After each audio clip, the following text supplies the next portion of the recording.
Unlock your true potential and achieve success with Earl Nightingale's teachings. In this video, discover the power of goal setting, focus, and becoming the person you want to be. Learn the secrets to happiness through the journey towards your goals. Get ready for a life-changing experience. The stories of people achieving unusual success despite all manner of handicaps never fail to capture our attention.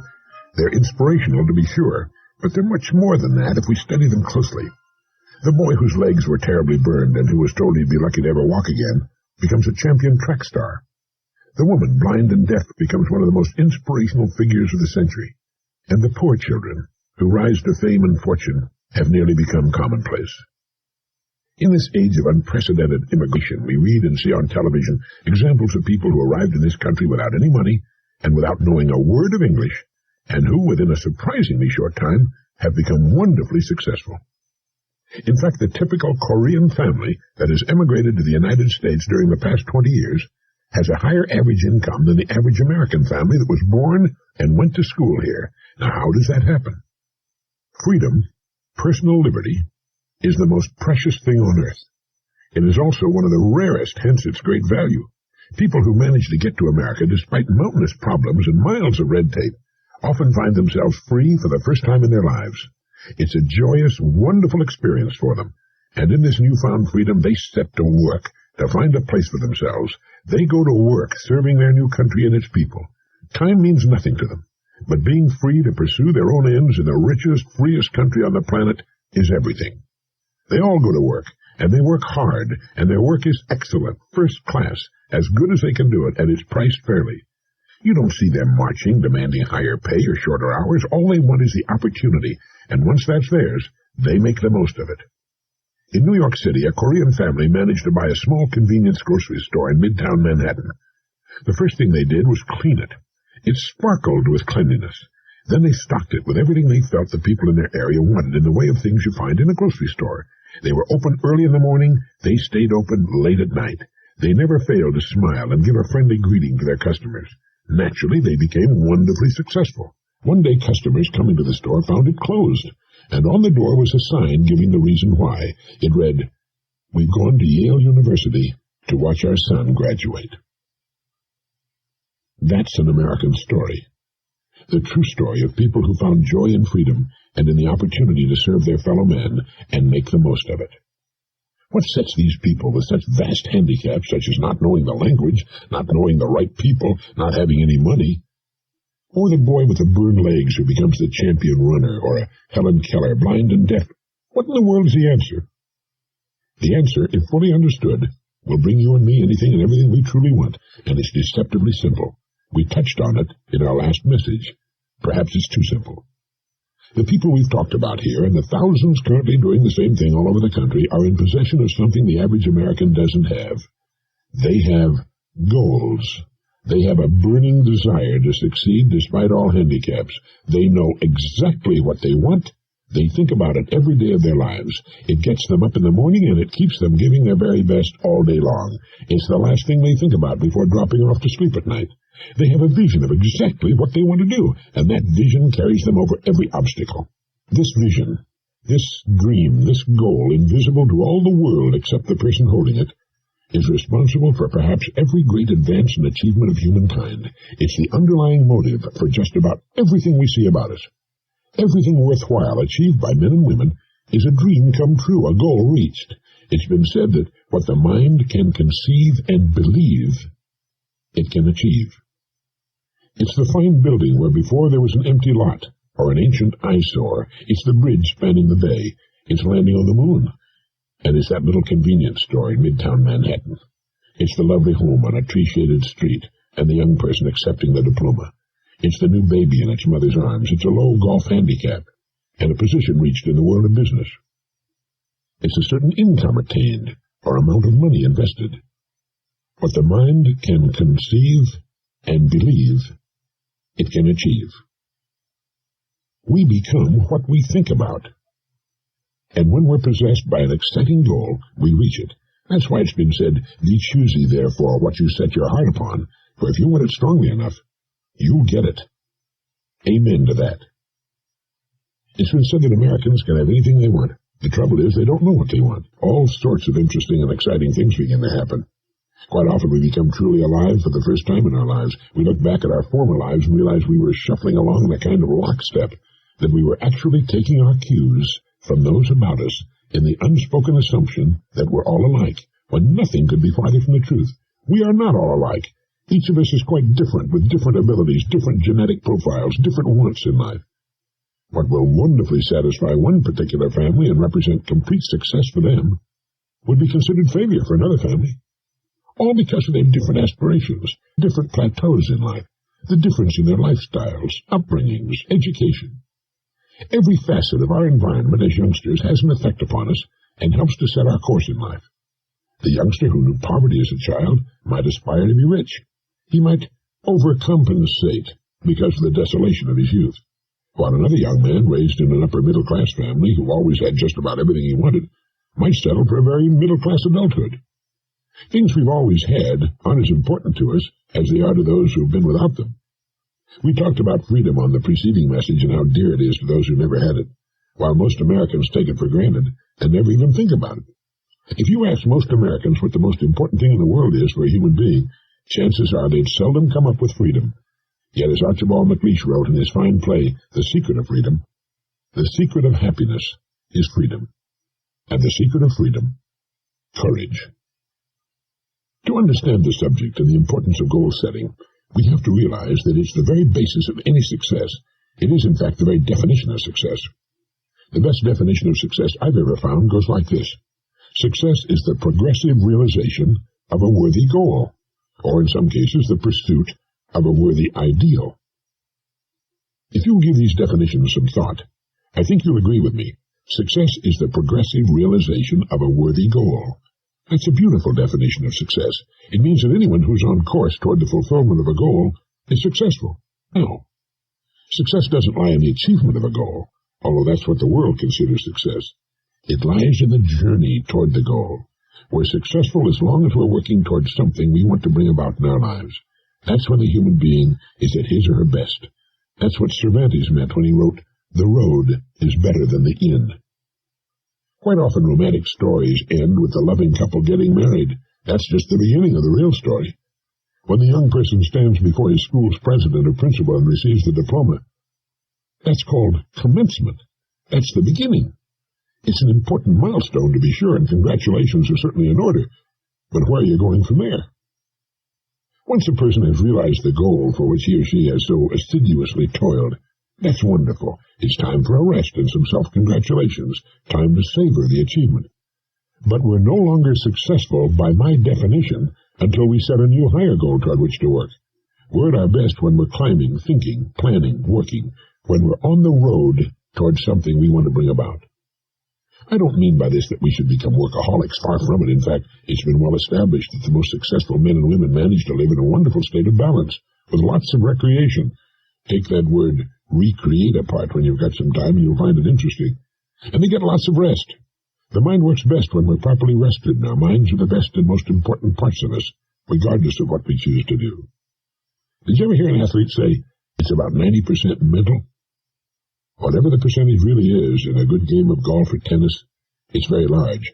As we pointed out in the magic word, our mental attitude can make all the difference between winning and losing. With our definition, success being the progressive realization of a worthy goal, we cover all the bases. The young person working to finish school is as successful as any person on earth. The person working toward a particular position with his or her company is just as successful. If you have a goal that you find worthy of you as a person, a goal that fills you with joy at the thought of it, believe me, you'll reach it. But as you draw near and see that the goal will soon be achieved, begin to think ahead to the next goal you're going to set. It often happens that halfway through a book, we'll hit upon the idea for his next one and begin making notes or ideas for a title, even while he's finishing work on the one in progress. That's the way it should be. One of my favorite poems is by Rabindranath Tagore, the distinguished Calcutta poet, and it goes like this. I slept and dreamt that life was joy. I woke and saw that life was duty. I acted, and behold, duty was joy. We are at our very best, and we are happiest, when we are fully engaged in work we enjoy on the journey toward the goal we've established for ourselves. It gives meaning to our time off and comfort to our sleep. It makes everything else in life so wonderful, so worthwhile. Most people, when they think of the word success, tend to equate it with lots of money. Sometimes that's a natural part of the goal and tells us how well we're doing, but not always by any means. Success is whatever we want it to be, that is worthy of us. That's why I commented earlier that success may also be defined as the pursuit of a worthy ideal.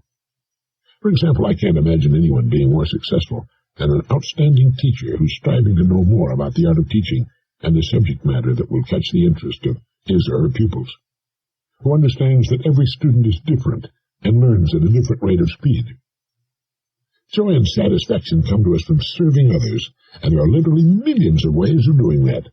For those whose goals involve the serving of great numbers of people, chances are they'll be richly rewarded indeed. In fact, for many, a goal is a certain level of income or a certain amount of money in an investment account. A goal is an individual thing, as individual as the person, him or herself. Since no two people are exactly alike, it stands to reason that no two of us will have exactly the same goals. One thing a goal must do, however, is fill us with positive emotion when we think about it. It must be something we want very much to bring about. The more intensely we feel about a goal, the more assuredly the idea buried deep in our subconscious will direct us along the path to its fulfillment. I once used the quotation, "No one gets rich without enriching others." I received a letter from a man in Utah who wrote, "How about those who get rich in the drug trade, or those who produce and sell pornography? How do they enrich others?" It was a good question, especially in these times.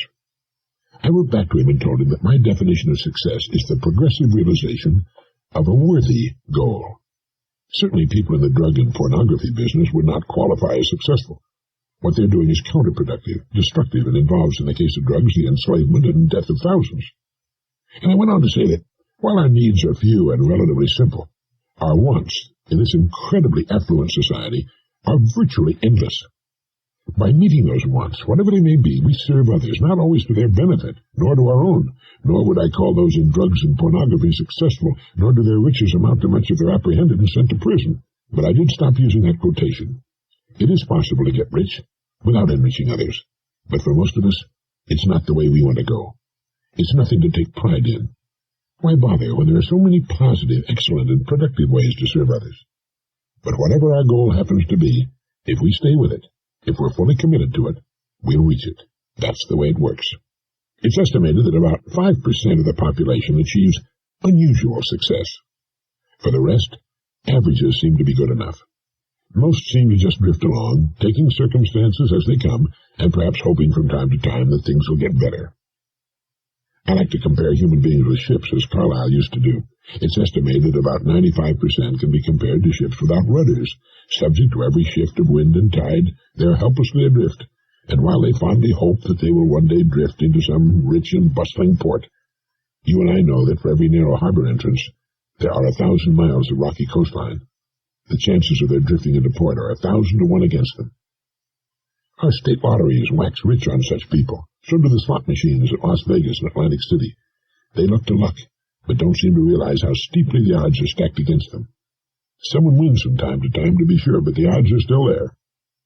But the 5% who have taken the time and exercised the discipline to climb into the driver's seat of their lives, who have decided upon a challenging goal to reach and fully committed themselves to reaching it, sail straight and far across the deep oceans of life, reaching one port after another, and accomplishing more in just a few years than the rest accomplish in a lifetime. If you should visit a ship in port and ask the captain for his next port of call, he'll tell you in a single sentence.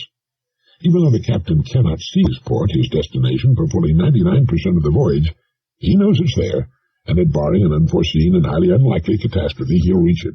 All he has to do is keep doing certain things every day. If someone asks you for your next port of call, your goal, could you tell him? Is your goal clean and concise in your mind? Do you have it written down? It's a good idea. We need reminding, reinforcement. If you can get a picture of your goal and stick it to your bathroom mirror, it's an excellent idea to do so. Thousands of successful people carry their goals written on a card in their wallets or purses. When we ask people what they're working for, chances are they'll answer in vague generalities. They might say, good health or happiness or lots of money.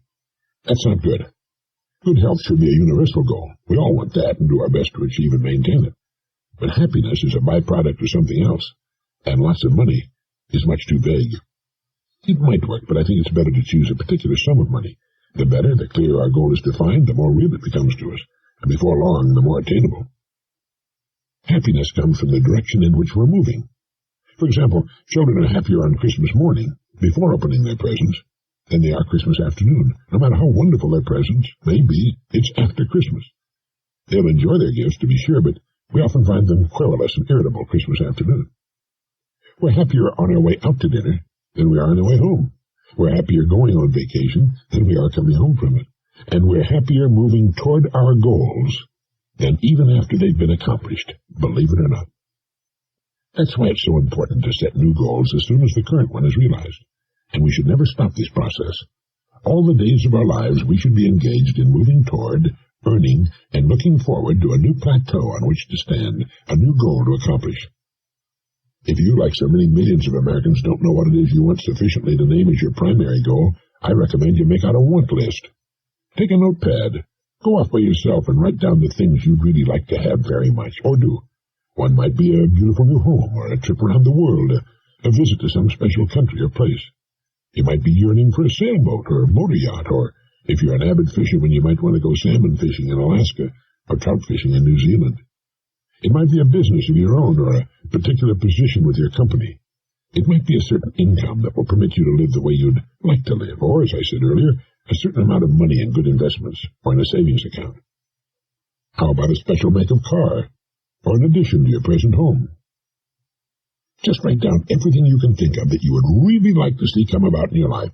Then, when you've exhausted your wants, go over the list again and number the items in the order of their importance.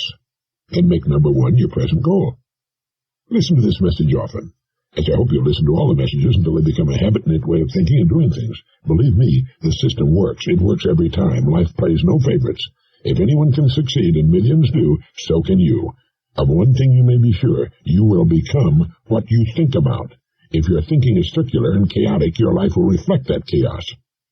But if your thinking is orderly and clear, if you have a goal that's important for you to reach, then reach it. You will. One goal at a time. That's important. That's where most people unwittingly make their mistake. They don't concentrate on a single goal long enough to reach it before they're off on another track, then another, with the result that they achieve nothing but confusion and excuses. I started looking for the so-called secret of success when I was 12 years old. I read every book I could find on the subject. I studied psychology and sociology. I studied the great religions of the world, and I read the world's greatest philosophers. And all of a sudden, many years later, I realized that in the hundreds of lives I'd studied, in the countless books I'd read, a plain and simple truth had kept appearing. It's believed that no one can learn anything until he or she is ready for it, and apparently I was finally ready, in my late 20s, to finally see for the first time the secret I had searched for so long. It was simply this: we become what we think about. You see, you are at this moment the living embodiment of the sum total of your thoughts to this point in your life. You can be nothing else. Similarly, 5 years from now, you'll be the sum total of your thoughts to that point in time. But you can control your thoughts. You can decide upon that on which you wish to concentrate, about what you think about from this point forward, and you will become that. You will realize that goal as sure as anything on earth can be sure. That's why having a goal toward which to work is so very important. It gives our minds a focus and our lives direction. By thinking every morning, every night, and as many times during the day as you can about this exciting single goal we've established for ourselves, we actually begin moving toward it and bringing it toward us. When we concentrate our thinking, it's like taking a river that's twisting and turning and meandering all over the countryside and putting it into a straight, smooth channel. Now it has power, direction, economy, speed. Several billions of human beings would give anything they have to enjoy the freedom and personal liberty you and I take for granted, to have the right to choose their work and their goals, to enjoy our bountiful standard of living, our educational system, to know the peace and privacy of our homes, and to have laws which protect the citizen rather than persecute him. We have it all. Yet in the midst of our plenty, millions lead unhappy, aimless lives. They live in tiny prisons of their own fashioning. These are the people who don't know that each of us, each one of us, not the economy, or fate, or luck, or the breaks, each one of us is in charge of his or her own life. Each one of us is completely responsible. As Carlyle put it, the person without a purpose is like a ship without a rudder. Have a purpose in life, and having it, throw such strength of mind and muscle into your work as God has given you. He also said, a person with a half volition goes backward and forward, and makes no way on the smoothest road. But the person with a whole volition advances on the roughest, and will reach his or her purpose if there be even a little wisdom in it. And Munger said, there is no road to success but through a clear, strong purpose. Nothing can take its place. A purpose underlies character, culture, position, attainment of every sort. So decide upon your goal. Insist upon it. Look at your goal card every morning and night, and as many times during the day as you conveniently can. By so doing, you will insinuate your goal into your subconscious mind. You'll see yourself as having already attained your goal, and do that every day without fail, and it will become a habit before you realize it. A habit that will take you from one success to another all the years of your life. For that is the secret of success, the door to everything you will ever have or be. You are now, and you most certainly will become, what you think about.